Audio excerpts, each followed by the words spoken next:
cada vez mais as pessoas têm tido a possibilidade de procurar auxílio psicológico e muitas dessas vezes encontram questões que eles não sabiam que tinham. Vamos assistir aqui um vídeo comigo sobre o Arthur Petri falando um pouco sobre o processo diagnóstico que ele teve, um diagnóstico tardio na vida adulta, um diagnóstico de autismo. Vamos ver o que ele tem para dizer sobre isso. E a gente vai conversando sobre esse assunto, que eu acho que é bem interessante. Eu vi outro dia você falando que você tinha sido diagnosticado com autismo. Uhum. É real isso ou era bait? Não, é real. Mas eu já não sei mais, porque todo mundo tá aparecendo com isso. Aí eu já não sei mais se é verdade ou se não é. Se é uma grande máfia, uma indústria. Mas isso aconteceu porque quem começou a notar certas coisas em mim foi minha mulher, né? Porque eu passava muito tempo olhando pra parede, em silêncio. A minha forma de interagir também era estranha e diferente. Sempre que a gente ia em algum lugar, eu ficava quieto, num canto, assim.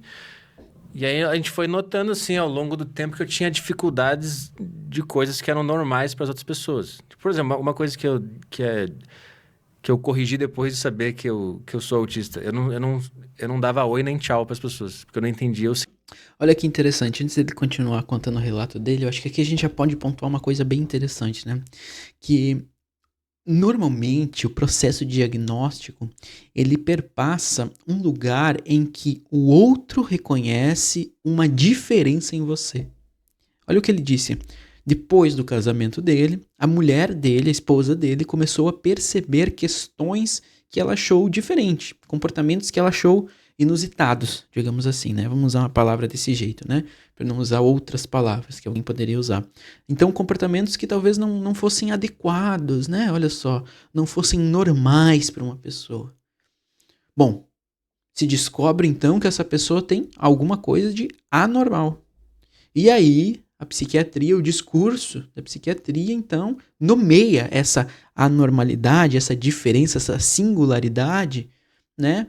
Com um diagnóstico do autismo.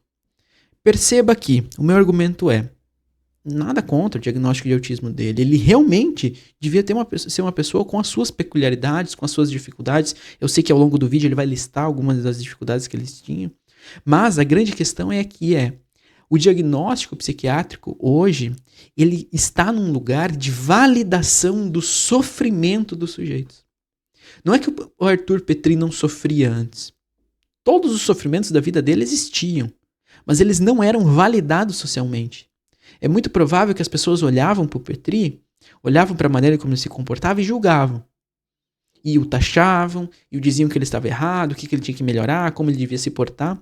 Mas agora, com o seu diagnóstico, algumas pessoas, pelo menos, podem olhar para ele e dizer: ah, não, então é por isso que você é assim. Né? O autismo dele não existia antes dele ser diagnosticado? Né? Ou antes de existir o conceito de autismo, ele não existia? Não, ele existia. Mas as categorias psiquiátricas de diagnóstico, então, trabalham em um momento, em um estado de validação do sofrimento desses sujeitos. Porque antes dele ter esse diagnóstico, o sofrimento dele era inválido. Essa que é a grande questão. Eu vou desenvolver melhor esse argumento durante o vídeo, enquanto ele for trazendo as questões que ele viveu na vida dele. Sentido de fazer isso. Então eu chegava no lugar e eu sentava no lugar e ficava quieto. Porque pra mim é óbvio que eu tô ali. Não preciso anunciar que eu tô ali pra ninguém. Você é tipo Batman. Você me viu, eu tô aqui, né? Porque o oi é o quê? Oi, eu tô aqui. Sim, você tá aí. Eu já vi que você tá aí. Pra mim era esse o raciocínio. Então eu nunca achei que eu precisava dar oi. E tchau, a mesma coisa.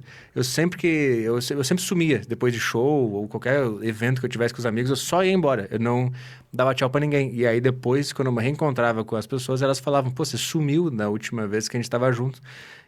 Se não dá tchau pra ninguém. E aí eu pensei a mesma coisa, cara, mas se eu não tô mais lá é porque eu fui embora. Por que eu preciso dizer que eu tô indo embora? E aí foram coisas nesse sentido, assim, que não é... Eu sei que é engraçado, mas eu achava real que eu não precisava ter essas trivialidades sociais, entendeu? Várias dessas coisas aconteciam. E aí a gente foi entendendo que talvez eu tivesse... E aí tem uma coisa também importante. Eu tinha crise de fibromialgia, que eu achava que era. E aí eu fui descobrir depois que não era. Mas eu de tempos em tempos, eu tinha essas crises que eu ficava com dor no corpo e eu dormia 2 dias seguidos. Assim. Meu Deus. Era uma loucura, eu não conseguia levantar. E eu sempre achei que era resquício da Covid, porque na Covid eu tive muita dor no corpo. E era muito parecido. E aí eu ficava 2 dias morto, dormindo 2 dias seguidos, com o corpo inteiro doendo, a cabeça doendo. E isso foi mais uma coisa que juntou, assim, as coisas que eu tinha. E aí, na neuropsicóloga, ela me explicou que isso era shutdown, não era fibromialgia. Porque eu me diagnostiquei, pensei, pô, isso aqui é uma doença autoimune, fibromialgia só pode ser isso, porque era muito parecido. E ela falou que era shutdown, então eu comecei a perceber que toda vez que eu interagia com muitas pessoas, eu tinha isso logo depois, 1 dia ou 2 dias depois. Então, se eu vinha de uma semana que eu fazia show, que eu entrevistava alguém no A Deriva, que eu fazia o Tarja Preta lá com algum convidado, mais o Desinformação também, que é meu outro podcast, depois de uma semana muito cheia, eu sempre tinha isso. E sempre relacionado à interação muito intensa com pessoas. Olha que sofrimento, né? Imagina você... E ele, enquanto um comediante, entrevistador, enfim, podcaster, está sempre, então, no meio social, entrevistando pessoas, conversando com pessoas, tendo que se relacionar com pessoas. E olha o sofrimento dele de ter que viver isso por conta do trabalho dele, também por uma profissão que ele escolheu, mas o quão sofrido era para ele tudo isso, né? E nessa busca, então, de encontrar uma resposta, né? Encontrou, talvez, que na cabeça dele, né? O que fazia mais sentido, mas depois, com o seu diagnóstico de autismo, as coisas se encaixaram de maneira diferente. Mas olha como é isso, né? O sofrimento dele, né? Talvez para as outras pessoas podia ser até mal visto, podia ser até negado, né? Ele encontrou uma primeira desculpa, né? Fibromialgia. Bom, então essas dores ou essas dificuldades que eu tenho é por conta da fibromialgia. Algumas pessoas já nem acreditam na fibromialgia, vão dizer assim, é fingimento, a pessoa, isso é tudo psicológico, enfim, e tem sim um fundo psicológico na fibromialgia, na verdade, é quase que só isso, né, na fibromialgia, mas como isso também foi para ele encontrar uma resposta para poder se explicar para as outras pessoas. Essa que é a grande questão, é isso que eu quero colocar aqui nesse vídeo. Que os diagnósticos para as pessoas, seja qual eles forem, se for pessoas então com diagnósticos de neurodivergência, se for diagnósticos outros como depressão, ansiedade, como, sei lá, transtorno do pânico, qualquer diagnóstico que seja, ele ocupa, na nossa sociedade atual, um lugar de explicação para os outros, né? Tanto é que o médico te dá um atestado, ele atesta que você tem isso.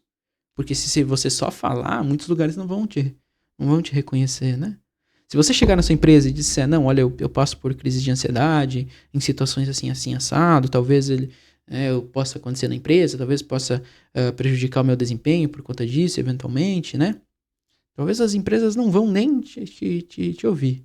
Agora, se você leva um documento atestando, mostrando, validando pelo saber médico, validando ali com o carimbo, com o nome do médico, dizendo, não, essa pessoa sofre de um transtorno de ansiedade.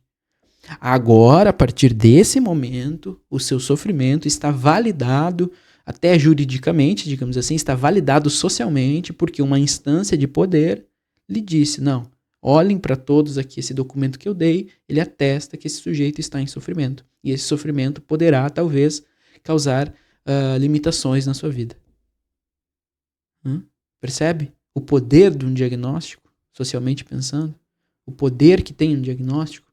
Por isso que as pessoas adultas, às vezes, quando procuram os diagnósticos e encontram, às vezes elas se adequam muito ao discurso do seu diagnóstico. E eu entendo por quê. Porque é uma maneira de que todos aqueles sofrimentos que a pessoa teve durante a vida, daqueles muitos sofrimentos negados pelo social, negados pelos outros, chacotados por vezes, né? Motivos de chacota, motivos de mentira, motivos de dissimulação que as pessoas falam. Todos esses sofrimentos, todas essas mazelas agora estão validadas. Agora são reconhecidas. E as pessoas olham para ela e pensam, não, ok, agora a gente entende que você sofre. Antes a gente não entendia, agora a gente valida o seu sofrimento. E às vezes nem assim valida, né? A gente sabe aí que por vezes nem isso é o suficiente para validar um sofrimento de alguém, né? Principalmente em show, que depois você bate papo e tira foto e conversa. Eu comecei a ter isso muito frequentemente. E aí foi juntando várias coisas, essa minha dificuldade de socializar, esses sintomas de dor no corpo, de cair do nada. E a gente foi procurar uma profissional da área para ver se era isso mesmo. Aí lá você passa por vários testes, são 6 encontros com vários testes científicos mesmo, que Você passa por desafios, você resolve quebra-cabeça, tem um monte de coisa. E aí, no fim, ela falou, cara, isso aqui é autismo nível de suporte, nível 1. Mas aí você vê tanta gente surgindo com isso aí que eu já não sei mais se é mesmo ou não é. É o novo TDAH, né? Eu já... Não, mas eu acho que o que ele traz é importante. A gente pode comentar um pouquinho, pelo menos de forma rápida, né? Por que surgiram tantos diagnósticos de autismo, tá? Às vezes os diagnósticos são errados. Diagnósticos não são questões matemáticas, não são questões exatas. As pessoas erram. A gente sabe que tem profissionais ruins por aí, psiquiatras que dão atestados em uma visita, olham para a pessoa por 15 minutos e dão um atestado, seja o que for, dão um diagnóstico, seja do que for, seja de autismo, de depressão, de ansiedade, enfim, né? E aí chegam para os psicólogos. Eu já peguei pessoas com diagnósticos errados, né? Não necessariamente de autismo, porque eu não trabalho necessariamente com esse público, né? Mas de outras coisas, né? De outras questões, assim, de pessoas com diagnóstico de depressão, que às vezes nem era, diagnóstico de bipolaridade, ia ver, era na verdade um caso de borderline, pessoas assim, que saíram do psiquiatra dizendo que não precisava nem de remédio, não tinha nada, e tu ia ver, a pessoa estava num quadro aí depressivo, né? Enfim, isso acontece, existe sim, né? E eu acho estranho muitos profissionais que não querem ver isso, existe sim dados errados sobre o diagnóstico de autismo. E eu não estou dizendo nem que é para menos, quer dizer. Às vezes pode ser que seja até para mais, né? Mas o que também diz sobre esse aumento do número de diagnósticos, né, que a gente vê? N fatores. Mais acesso, tá, a tratamentos, a profissionais, enfim. Maior taxa de estudo também sobre o assunto, né? Então, as pessoas estudam mais, então as pessoas compreendem mais e conseguem verificar melhor essas questões, né? Outras questões, as pessoas têm mais acesso a profissionais, mesmo ainda hoje sendo muito difícil, a gente sabe que não é todo mundo que consegue, mas já é um tanto quanto mais acessível do que era há 20, 30, 40 anos atrás, os profissionais da psiquiatria, da neurologia, da psicologia, enfim, se tornou um tanto quanto mais acessível, maior investimento, por exemplo, no SUS, nessa área, então a gente tem uma prevalência desses profissionais maior, então consegue ter mais acesso à população, enfim. E também questões muito interessantes, mas que abrem um debate muito grande, que são as mudanças das categorizações de diagnóstico. Então, houve uma mudança ali do DSM-4 para o DSM-5, e agora para o DSM-5 para o DSM-5-TR, que mudou algumas categorias, e isso também fez com que alguns diagnósticos que eram outras coisas entrassem no arcabouço da neurodivergência do autismo, tá? Eu não vou entrar nesse debate, se tá certo ou errado, isso aqui é um debate muito complexo, eu não quero fazer isso aqui porque eu não vou fazer esse debate porque eu sei que é um debate difícil, tá? Eu estudei bastante sobre isso, mas eu sei que é um debate difícil, e como eu sou uma pessoa ética, eu não quero falar bobagem aqui, tá? Eu não quero falar bobagem e reduzir as coisas, como muitos psicólogos, muitos profissionais da psiquiatria, muitos profissionais da neurologia, sejam médicos, neuropsicólogos, enfim, atrás de cliques, de likes, de visualizações, trazem discursos extremistas, discursos sensacionalistas aqui sobre o tema. Não vou fazer isso, eu escolho deliberadamente não fazer. Tá? Eu escolho deliberadamente não fazer, porque eu sei que é um tema muito complexo, que nós ainda precisamos estudar muito, e tem muitas nuances. Que esses influenciadores aí, cuidado com esses influenciadores aí da PBE, esses influenciadores aí da psiquiatria, da neurologia, cuidado, que às vezes eles fazem muitas falácias ali, né? Eles pegam dados e aumentam, ou pegam outros dados e diminuem, né? A seu bel prazer, para poder então encaixar na narrativa mercadológica que eles querem, tá? Mas eu não vou fazer esse debate aqui agora, mesmo eu já tendo parado vários minutos para fazer. Vamos continuar aqui com o vídeo do Petri. Não sei, então eu até evito ficar falando, porque quando eu descobri eu achei muito interessante, eu falava bastante, aí eu parei, porque depois que eu vi que todo mundo tem, eu fiquei mais na minha.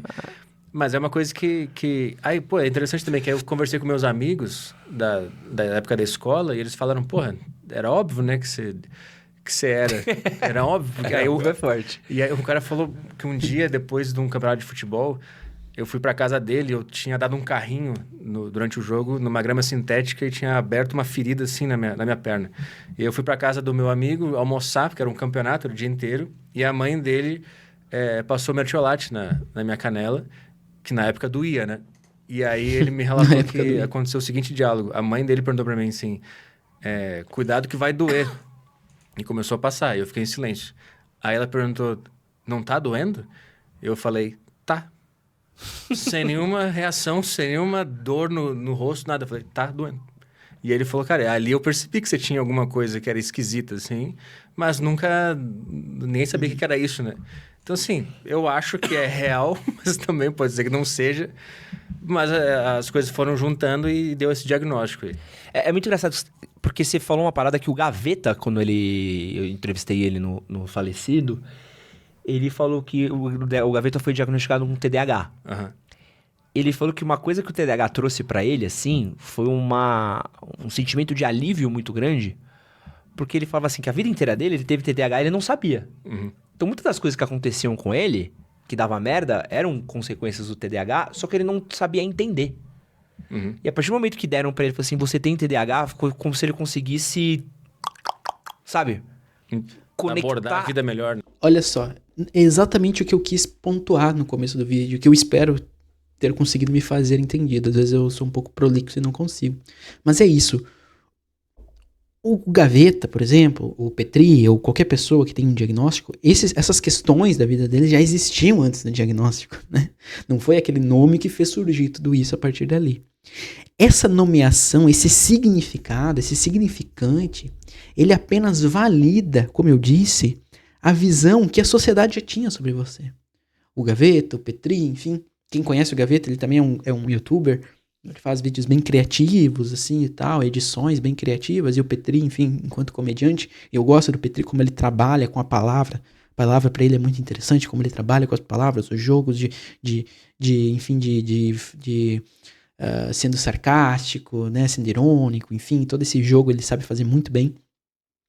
E o que isso explica depois desse diagnóstico é apenas uma validação daquela posição que ele tinha socialmente. Bom, as pessoas já enxergavam ele como estranho.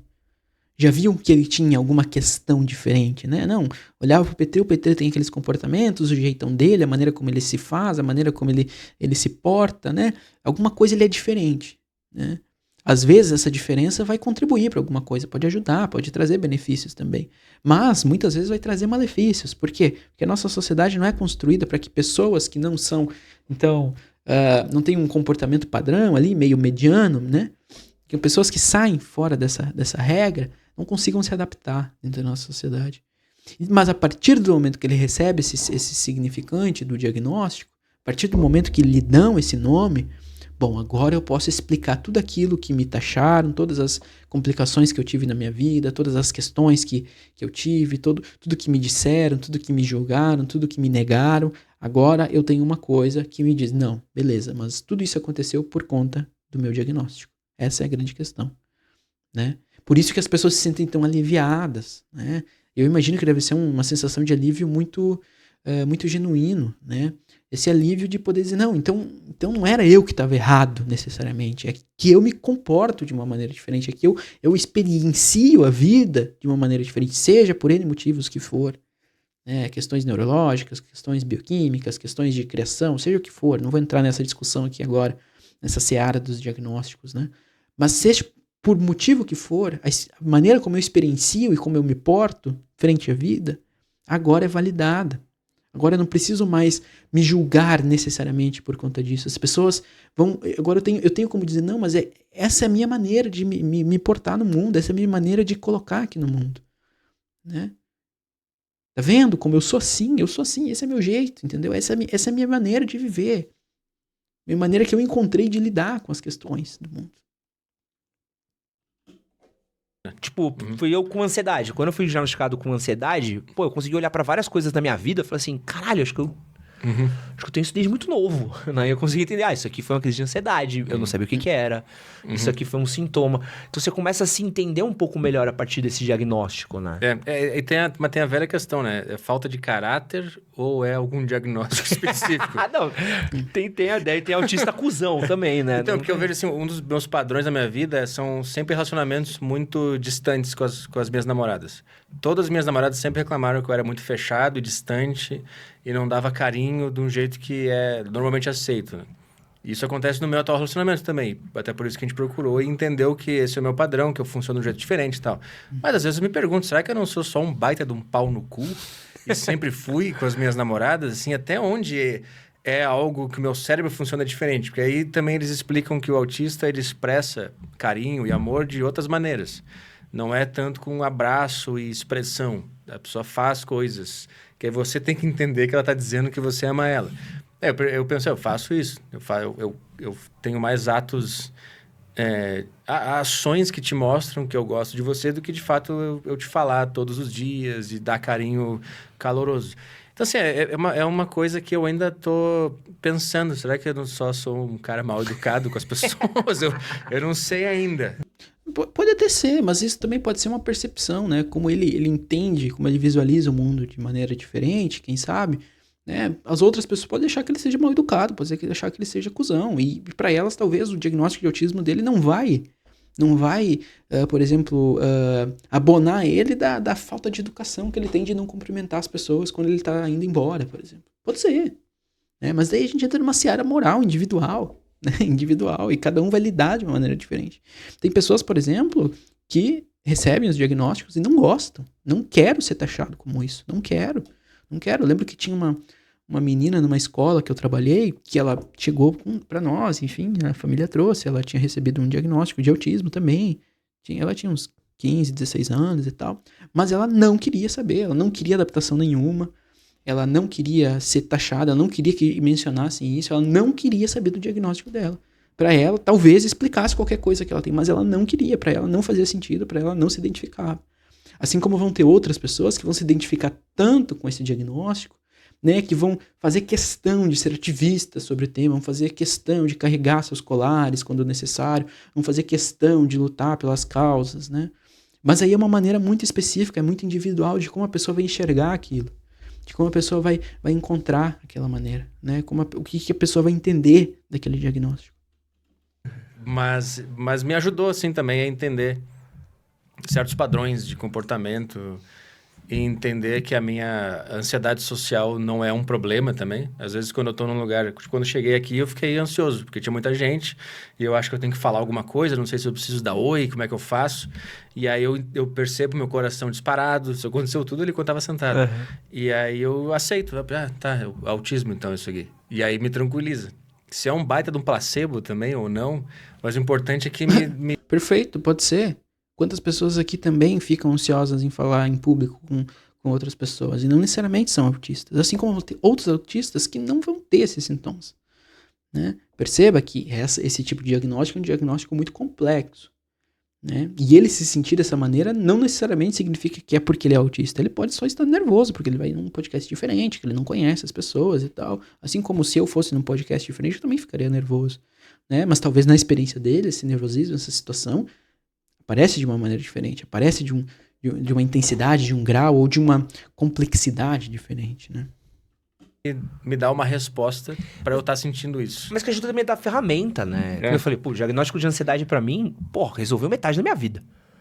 Porque a partir do momento que você fala assim, pô, olha isso, e te dá pelo menos uma listinha de, tipo assim, ó, se acontece isso, tem isso, tem isso, tem isso, tem isso, você começa a ter ferramenta pra lidar com a situação. Porque assim, eu tive a mesma coisa que você com o relacionamento, tipo assim, eu sou um cuzão no relacionamento ou isso é minha ansiedade torando? Pô, é minha ansiedade torando. Mas pode ser que ele seja um cuzão no relacionamento também. A pessoa pode ser ansiosa e cuzona. Uma coisa não... O que eu gosto de dizer sempre é o seguinte, é a questão assim, ó. A gente tem que tirar essa pauta moral dos diagnósticos. Porque senão daqui a pouco a gente tá dizendo que um criminoso, por ter um diagnóstico, não. Tudo que ele fez foi por conta do diagnóstico dele. Não. É claro que eu levei aqui um exemplo muito, muito extremo, né? Mas assim, você pode ser um cuzão no seu relacionamento e ter um diagnóstico. Assim como tem pessoas que são cuzões no relacionamento e não têm diagnóstico. Porque um diagnóstico psiquiátrico, ele não resume o que a pessoa é. Um diagnóstico psiquiátrico é uma lista, tá? Uma lista, assim, com várias linhas, escrito as coisas, dizendo assim, ó, para ter um diagnóstico de ansiedade, a pessoa tem que ter tal comportamento, tal questão, tal coisa, assim. Se der um checklist suficiente daquilo ali, a pessoa tem ansiedade.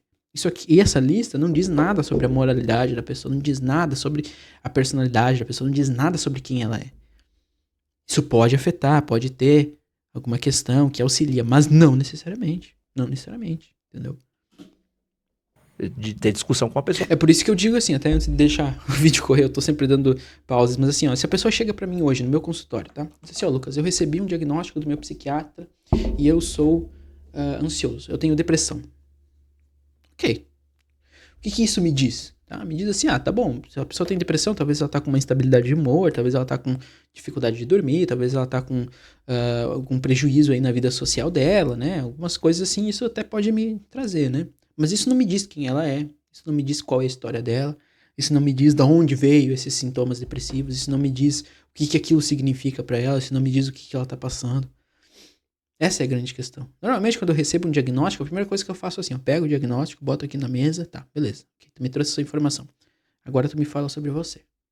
Depois a gente pode falar desse diagnóstico aqui, mas agora me fala sobre você. Quem é você, qual que é a tua história, de onde você vem, do que você se alimenta. Porque isso é muito mais importante do que o que está escrito aqui. Um diagnóstico vai apenas me dar uma lista ali de sintomas. Né? E alguns diagnósticos, sintomas muito genéricos ainda. Né? Isso não me diz quem você é. Pode me dizer como você está se sentindo naquele momento, ou como eventualmente você se comporta, mas isso não me diz quem você é, isso não me mostra que pessoa você é, isso quase não me fala nada sobre você, sinceramente. Quase não me fala nada, né? Eu falo assim, mano, quer saber? Vou embora. Embora. No meio de uma DR. Você terminava no meio. Eu fico ansioso, tá me fazendo mal, tá ligado? Eu não quero ficar aqui, eu quero ir embora daqui, que tá me deixando... Eu entendi, não, isso aqui é minha ansiedade, então eu preciso, às vezes, até comunicar, né, pros outros. Você aprende a comunicar, pô, você com sua menina deve ter melhorado pra cacete, do tipo, amor, tô com tal. Sim, quando eu morria, eu passava 2 dias deitado, ela não entendia, né? Ela ficava tentando resolver, achava que era alguma coisa com ela, o que tá acontecendo, e eu não sabia explicar o que tava acontecendo também. Imagina, você começa a sentir dor no corpo, você deita e você dorme 2 dias seguidos, você também não sabe o que tá acontecendo, né? E a pessoa que compartilha a vida com você também fica tentando entender. Então, depois que a gente compreendeu que isso acontece, vai acontecer, agora é engraçado, porque sempre que ela vê no meu rosto que eu tô começando a ter chatidão. Ela olha pra mim e fala, você tá tendo, né? Aí eu falo, não, tô tudo bem, mas tá. Aí dá 10 minutos eu tô jogado no sofá dormindo, com uma almofada na cara, eu vou pro quarto. Então isso é bom pra caralho, que agora ela sabe que não é assim, ele não tá triste ou ele não tá... Perceba de novo, a partir do diagnóstico, o sofrimento, o comportamento, a maneira dele experienciar a vida é validada por um terceiro. Que no caso aqui, que ele tá usando de exemplo, a namorada dele. Antes disso, ela não sabia o que estava acontecendo.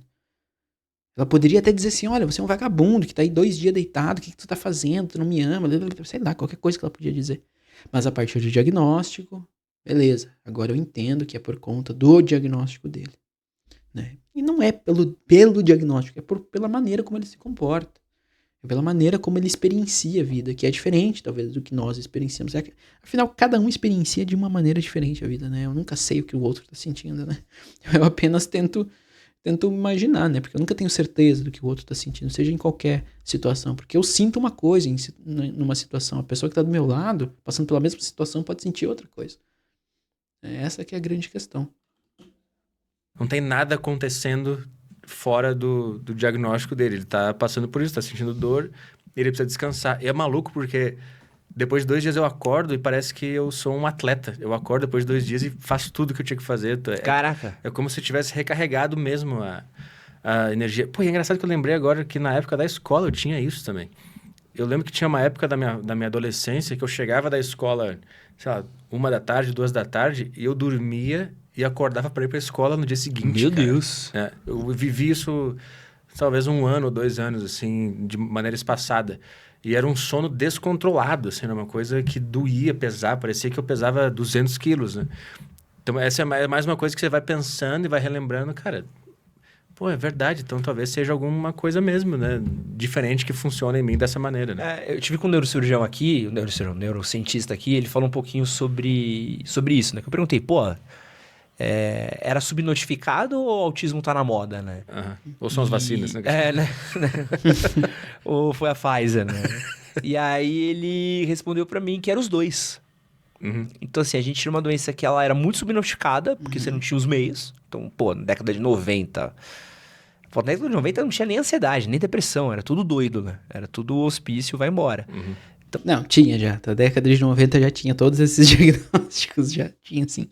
Então, você tinha um problema muito grande de saúde mental e hoje também você tem uma super notificação também, porque é o bagulho mais fácil de você pegar, né? Então, É isso aí. A gente já teve. Muitos autores vão dizer lá na década de 2000, os transtornos da moda eram ansiedade e depressão. Hoje em dia, os transtornos da moda são TDAH e autismo, né? E aqui, gente, eu não tô dizendo que esses diagnósticos não existem. Eu tô dizendo que a gente tem que olhar criteriosamente para tudo isso. Porque tem maus profissionais. Tem maus profissionais. Ponto. Tem maus profissionais por aí. Tem maus profissionais. Eu trabalhei já na PAI uma época e eu já peguei crianças que lá no laudo delas tinha escrito que tinham autismo.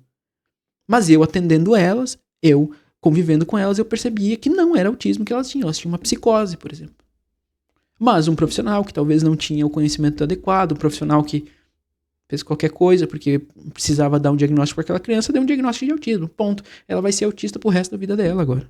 Entendeu? Então, e era o que acontecia lá, por exemplo, estava recebendo tratamento errado, um tratamento errado, psicoterapêutico errado, porque ela tinha um diagnóstico errado.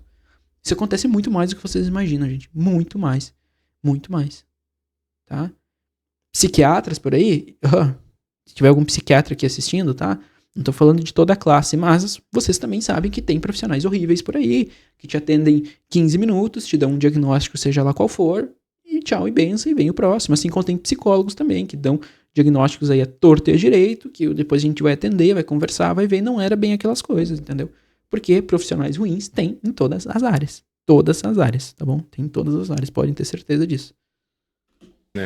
Dá grana, né? Porra, agora que então que tá entrando em bolsa autismo, lugar preferencial... Comprar carro. Porra. Não só para os autistas, tá? Isso aí é bem interessante. Eu acho que é muito válido ter todos esses auxílios, tá? Mas dá muita grana para quem faz as terapias e os diagnósticos, tá? Um diagnóstico de autismo aí, um diagnóstico, qualquer ele, um diagnóstico neurológico, é bem caro. É bem caro. E as pessoas percebem, então, que por vezes os seus filhos, elas mesmas têm alguma dificuldade, alguma questão, alguma maneira de vivenciar a vida que não se encaixa no padrão. E elas pensam, bom, vou buscar uma explicação, talvez num diagnóstico. E elas vão lá, fazem um diagnóstico, encontram alguma coisa, seja lá o que for. E aí lá está, então, a explicação dos problemas da vida dela. Agora eu sou autista, agora eu sou o TDAH, né? Percebam, eu sou TDAH. Não, eu sou autista, né? Não é uma criança portadora de um diagnóstico de autismo, não. Ela é autista, ela é o autismo. Todo o significante de uma criança, de um sujeito, de um adulto, se resume ao diagnóstico que ela tem. Essa é a grande crítica que a gente faz, né? Da maneira como foi até mercantilizado, e a palavra, eu queria falar, eu não consegui conjugar a palavra marketing, mas assim, foi criado um marketing sobre isso, tá? Porque a indústria farmacêutica ganha muito dinheiro com isso. A indústria da saúde ganha muito dinheiro com isso. A gente ganha muito dinheiro com isso, tá? Muito dinheiro com isso. E olha, enquanto profissional eu digo, uma pessoa com diagnóstico errado, fazendo tratamento errado por uma coisa que ela não tem, isso pode causar tantos males, ou até mais males, do que se ela não tivesse nenhum tratamento, tá? Principalmente se for tratamentos farmacológicos, tá? Farmacológicos. O que a rapaziada vai querer evitar de pagar um IPVA agora é maluquice, né? Porque o Rayman tudo até canto, né? Então é uma via de dois fatos, né? De dois gumes, assim. É foda, né? Pode ser que tenha gente que finja que tem. Teoricamente é muito fácil você manipular lá o teste, né? Você pode relatar pra médica lá que você tem coisas que você não tem, né? Então é muito complicado, assim, mas...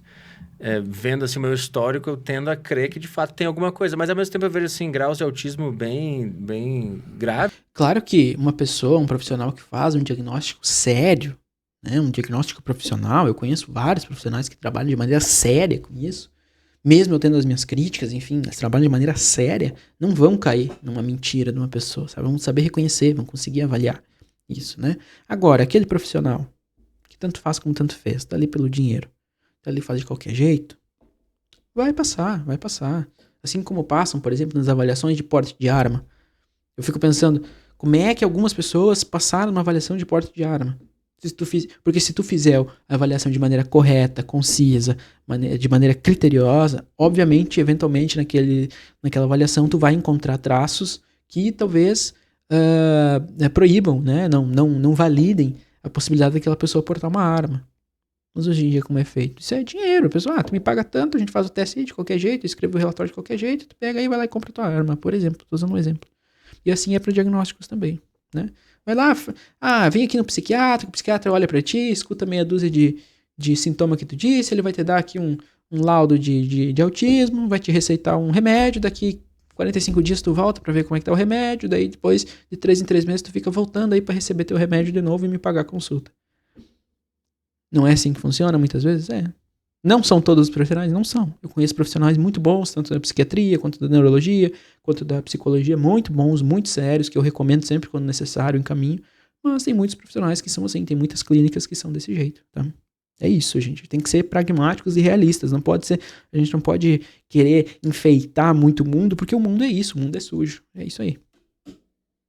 Né? E, são pessoas que não conseguem ouvir nenhum barulho. São casos bem graves que eu até me sinto mal de me colocar no mesmo patamar de uma pessoa que passa por isso, né? De uma mãe que tem que cuidar de uma criança que tem o nível mais grave de autismo. Então, é foda, né? É foda você ficar... Eu não sei, talvez seja só uma forma diferente de se viver mesmo, e aí diagnosticaram perto do autismo. Eu não sei, me sinto meio culpado, sabe, de falar, porque tem casos bem graves, né? Eu tenho um conhecido meu que a gente gravou uma live uma vez, que ele é atleta paralímpico. Uhum. Olha isso, o cara se formou na faculdade. Ele jogava muito bem ping-pong na faculdade, né? Tênis de mesa, desculpa, ping-pong é o termo errado. Eles não gostam. Ping-pongueiros não sabem. Ping-pongueiros. A nação tênis mesista vai ficar brava comigo. Tipo motoqueiro, né? Fala ping-pong pros caras ficam putos. Jogava tênis de mesa e tal. Ele se formou, trabalhava, cara, jornalista e tal. E aí ele, um dia, num trabalho dele, alguém virou pra ele e falou assim: pô, tu já reparou que você tem um atraso na sua fala? O cara falou: não, você tem um atraso na sua fala, tal, você tem um arrasto, tal, você tem uma dificuldade motora e tal. Eu acho que você tem uma questão. Eu não lembro direito qual era a doença que ele teve, assim. Eu falei: não, imagina, pô, eu tenho 20 e poucos anos e tal. Jamais. Eu falei: não, você tem. Vai no médico ver isso. O cara foi. O cara descobriu que ele teve uma condição quando era mais novo, só que era um quadro muito pequeno. Isso gerou um atraso de fala, gerou uma certa atraso motor. Só que ele achava que ele só era mais lerdo. Ele achava que ele era diferentão, mas não, ele tinha uma condição. Por causa dessa condição, ele conseguiu ir pra uma Paralimpíada e hoje ele é atleta paralímpico. Ah, entendi. Porra, imagina, cara, o bagulho, tipo... Só que assim, de nível menor, tá ligado? Então, assim, acho que às vezes é um pouco de você entender a sua condição, né? Deve ser muito libertador isso, assim. Pensa um cara que a vida inteira achou, pô, eu sou meio lerdo, pô, não sou... Você entende? Pô, não, na verdade eu tenho um bagulho aqui que... Pra mim o que mais me conforta agora é entender que quando eu tô na presença de muitas pessoas, eu trabalho com comunicação, né? Então, por exemplo, o A Deriva sempre foi uma tortura pra mim. Quando a pessoa chega no estúdio, já era um negócio assim, eu não sabia lidar, não sabia dar oi, eu não sabia indicar a pessoa onde sentar, então eu sempre precisava de alguém junto, porque eu ficava muito ansioso mesmo. E aí eu sempre me desgastava muito, e me desgasto até hoje para fazer esses programas, né? Todos que têm convidados, eu me desgasto muito emocionalmente, mas agora eu entendo. Então, conforme eu tô ansioso ou tenso de não saber como lidar, eu já tô falando para mim mesmo, cara, isso aí é do autismo, da condição. Bom, acho que foi bem interessante aqui essa conversa que a gente conseguiu ter. Espero que eu tenha conseguido expressar a minha opinião, né? Eu sei que por vezes eu tenho um pouco de dificuldade, tô aprendendo aqui, o pessoal às vezes me dá um puxãozinho de orelha, né? Mas eu tô aprendendo a poder expressar o que eu sinto, mas a questão que eu trouxe é o diagnóstico, né? Que é o que eu bato, assim, sempre. O diagnóstico é apenas uma maneira social de validar o sofrimento das pessoas, porque essas pessoas já sofriam antes de ter o seu diagnóstico. Mas muitas vezes o seu sofrimento não era reconhecido. Seu sofrimento não era visto como válido. Né? Mas a partir do diagnóstico, então, elas podem sofrer e as pessoas podem validar o seu sofrimento. Afinal, todos sofremos, né? Todo mundo sofre aqui, né? Todo mundo sofre. Mas algumas pessoas sofrem um pouco mais e de maneira diferente. E eu percebo isso, né? Que as pessoas sentem esse alívio porque eles percebem, não, tudo isso que eu passei, então, agora pode ser validado por isso aqui, né? Pode ser comprovado, né? Que eu não estava mentindo, que não era invenção minha, que não era farsa, que eu não estava dissimulando, né? Eu realmente sentia isso. Bom, se você gostou do vídeo, se você achou minimamente interessante qualquer coisa que eu tenha dito aqui, considere deixar um like, se inscrever no canal. E no mais, se eventualmente você gostaria de iniciar um processo terapêutico, um processo de análise, eu deixei aqui na descrição do vídeo o link do meu site, onde você pode acessar e saber um pouquinho mais sobre o meu trabalho e as maneiras de entrar em contato comigo também, tá bom? No mais, seria isso. Agradeço a visualização de todos. Forte abraço. Valeu, falou. E até o próximo vídeo.